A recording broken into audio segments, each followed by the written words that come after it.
Apabila kita tahu tanah Palestina saat ini sedang dikangkangi, sedang dijajah oleh bangsa kera dan monyet, dan kita membiarkan saja, tidak ada kepedulian kita membebaskannya, tidak ada kepedulian kita membelanya, tidak ada kepedulian kita di sini bergerak untuk membantunya, maka bersiap-siaplah nanti mempertanggungjawabkan di hadapan Allah. Kalau memang bapak laki-laki, kalau memang ibu tidak senang disebut dengan dayus oleh Allah, maka tunjukkan bahwa kita siap bersama-sama, kita peduli untuk bumi Syam, untuk Palestina.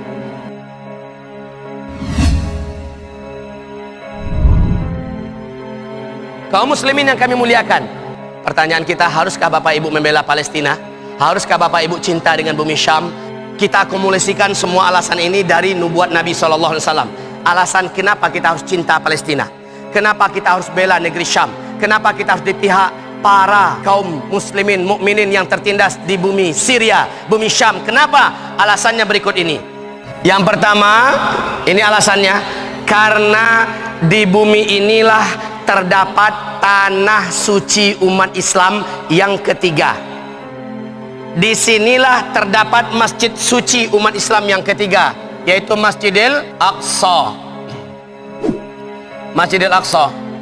Dan Rasulullah SAW menyebutkan Masjidil Aqsa berdiri di atas tanah yang diberkahi oleh Allah Subhanahu wa taala. Ketika Umar bin Khattab berhasil membebaskan Al-Aqsa, kunci masjidnya diserahkan kepada amir yang dipercayainya, dan dia berkata, mulai hari ini tanah Al-Aqsa ini adalah tanah haram umat Islam, tanah wakaf untuk umat Islam. Jadi pemilik tanah di Masjidil Aqsa adalah umat Islam, bukan orang Palestina, tapi seluruh umat Islam yang ada di seluruh dunia. Umat Islam yang ada di Kota Padang, umat Islam yang ada di Solo, umat Islam yang ada di Surabaya, umat Islam yang ada di Kuala Lumpur, umat Islam yang ada di Chiang Mai, umat Islam yang ada di Tokyo, umat Islam yang ada di Eropa sana seluruhnya, umat Islam yang ada di Melbourne, umat Islam yang ada di seluruh muka bumi ini, mereka pemilik tanah haram Masjidil Aqsa. Dan dalam fikih Islam, sepakat seluruh ulama Ahlus Sunnah wal Jamaah,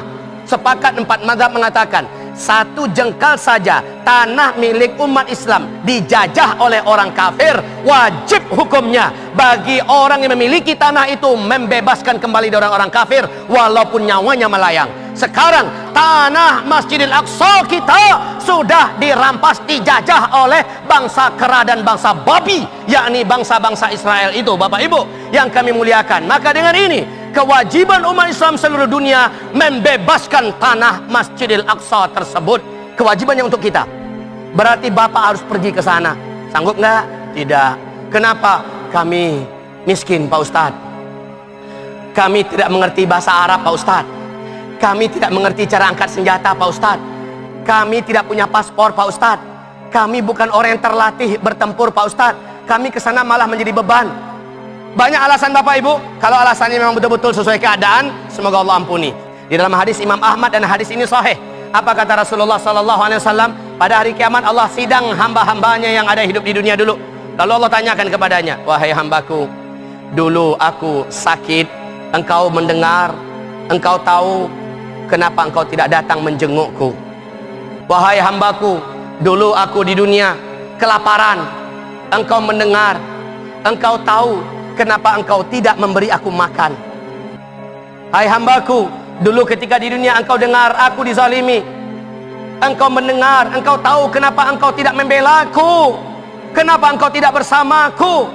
Sang hamba menjawab pada hari kiamat, kata Rasulullah, ayya Rabb, wa anta rabbul alamin. Bukankah engkau pencipta langit dan alam semesta? Engkau maha kuat, maha perkasa, engkau maha kaya. Bagaimana mungkin engkau bisa sakit? Dan bagaimana cara kami bisa melihat, mengunjungi engkau, memberi obat kepadamu? Gimana caranya ya Allah? Allah menjawab, bukankah kamu tahu ada hamba-hambaku yang sedang dalam keadaan sakit, mungkin karena luka, patah-patah, dalam keadaan lumpuh? Itulah yang aku maksud, aku sakit yang kamu harus datang menjenguknya, memberinya obat. Dan kenapa kamu tidak melakukannya padahal kamu mampu melakukannya? Bagaimana jawaban ibu nanti, wahai ibunda? Apa yang akan kita jawab di hadapan Allah? Dan ini pasti ditanyakan oleh Allah Subhanahu wa taala. Palestina meregang, Syria saat ini sedang dalam keadaan berat. Kaum muslimin, sakit apa yang mau disebut? Semuanya lengkap di sana, Pak. Yang kedua ditanya, ya Rabb, Engkau Rabbul Alamin, Engkau maha kuat, Engkau maha perkasa, Engkau maha mengalahkan dan tidak terkalahkan. Bagaimana mungkin ya Allah Engkau bisa dizalimi, dan bagaimana cara kami bisa membela dan menolong Engkau? Allah subhanahu wa ta'ala berkata, bukankah engkau dengar ada hambaku di belahan bumi lain, ada hambaku di dekatmu, yang engkau dengar mereka sedang dianiaya, sedang dizalimi, dan engkau punya kemampuan untuk membelanya, untuk melindunginya. Kenapa engkau tidak bersama mereka? Kenapa engkau tidak membela mereka? Yang ketiga ditanya oleh hamba kepada Allah, ya Rabb, bagaimana mungkin engkau kelaparan, engkau tidak butuh makan, engkau yang memberi makan seluruh ciptaanmu, dan bagaimana cara kami memberimu makan? Allah menjawab, engkau dengar hamba-hambaku kelaparan, engkau bisa memberi mereka makan, tapi engkau tidak melakukannya. Maka ini Pak yang ditanya oleh Allah. Hadis riwayat siapa tadi? Hadis riwayat Imam Ahmad. Hadis ini statusnya sahih, hasan atau dhaif? Statusnya sahih. Bagaimana jawaban Bapak? Kenapa kita harus cinta dengan bumi Syam? Pertama, karena di sana ada Masjidil Aqsa. Di sana ada tanah wakaf milik kita, tanah wakaf milik umat Islam. Maka tanah ini wajib dibela. Kalau dibiarkan, apa hukum kita? Itu wajib pertahankan. Tapi status kita kalau nggak dipertahankan apa?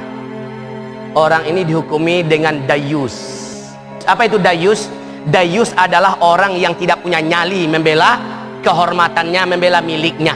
Maka dayus ini kata Rasulullah haram masuk surga. Bahkan mencium bau surganya saja tidak boleh. Padahal wangi dan angin surga itu dapat kecium dari jarak 500 tahun perjalanan. Udah kecium wanginya bau surga, sejuknya bau surga. Sampai jarak itu pun nggak boleh dekat. Siapa ini? Dayus. Apabila kita tahu tanah Palestina saat ini sedang dikangkangi, sedang dijajah oleh bangsa kera dan monyet, dan kita membiarkan saja, tidak ada kepedulian kita membebaskannya, tidak ada kepedulian kita membelanya, tidak ada kepedulian kita di sini bergerak untuk membantunya, maka bersiap-siaplah nanti mempertanggungjawabkan di hadapan Allah. Kalau memang bapak laki-laki, kalau memang ibu tidak senang disebut dengan dayus oleh Allah, maka tunjukkan bahwa kita siap bersama-sama, kita peduli untuk bumi Syam, untuk Palestina. Yang kedua, kenapa kita harus mencintai bumi Syam? Karena Rasulullah SAW mendoakan keberkahan untuk bumi Syam dan penduduknya. Rasul mendoakan keberkahan untuk bumi Syam dan penduduknya, dan siapapun yang mencintai bumi ini. Dan Rasul juga menggambarkan kemunafikan orang yang benci dengan bumi ini dan penduduknya.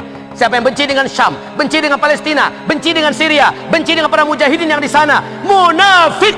Khalas, nggak ada bahasa lain, munafik. Alasannya kita harus mencintai Syam itu karena ini.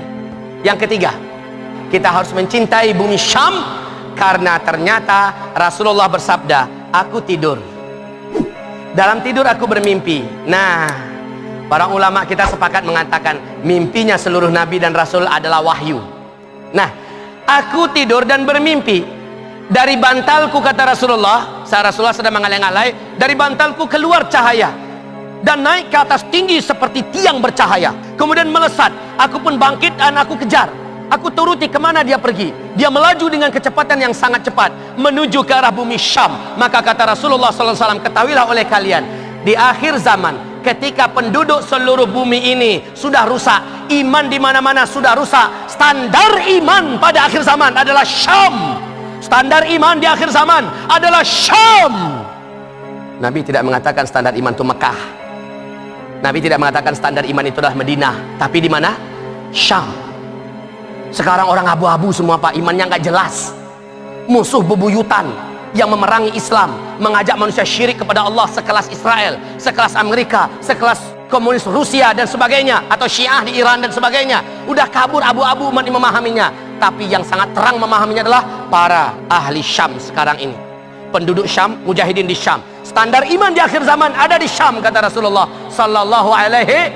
Sekarang ini penduduk Syam sudah menggemakan satu gemah bersama. Gemah mereka adalah hayya 'alal khilafah.